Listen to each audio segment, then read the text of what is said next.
Hi guys! Be sure to subscribe to our channel and hit the bell button to get notifications every time we upload a new video. And next, we have the simultaneous linear equation. Why do we need this?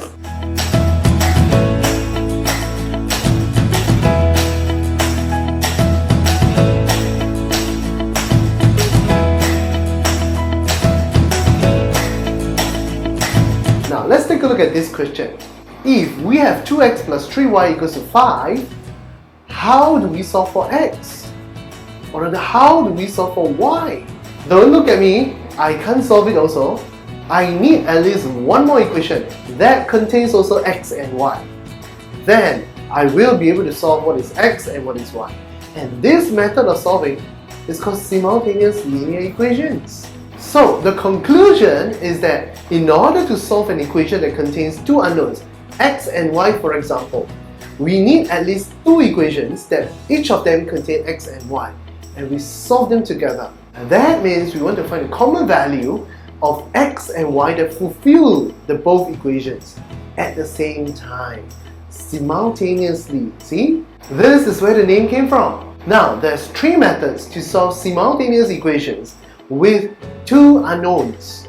The first is elimination, followed by substitution and graphical method. The elimination method, as the name suggests, we try to eliminate. We eliminate what? We eliminate one of the unknowns. If you have x and y in the equation, eliminate one of them. Maybe x or maybe y, whichever is easier, depending on the question. So here are 4 simple steps that you can follow to solve these equations effectively.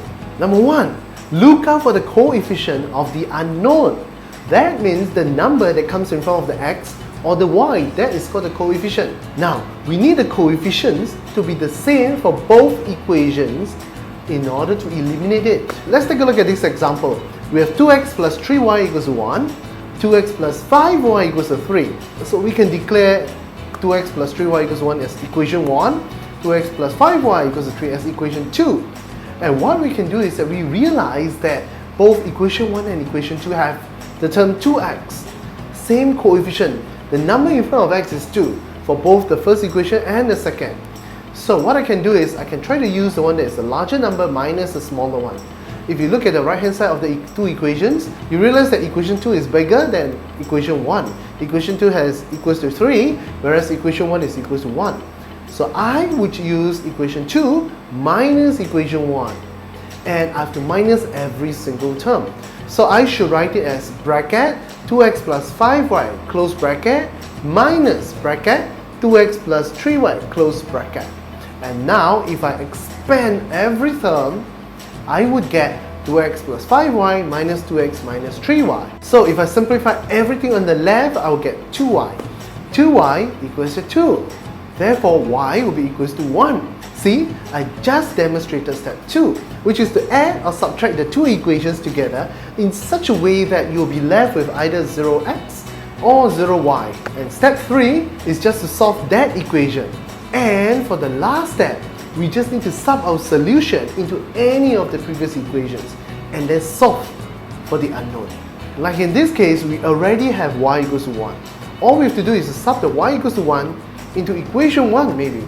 And I'll get 2x plus 3 bracket 1 equals to 1. And 2x will be equals to negative 2. And then x will be equals to negative 1. See? Straightforward, isn't it? However, if you're not as lucky and the question does not have both equations that have the same coefficient for one of the unknowns, then you might want to consider multiplying equation 1 and equation 2 with a different factor such that after multiplying the whole equation, we will get the same coefficient for the unknown, for one of the unknown. And then after that, we can execute our 4 steps.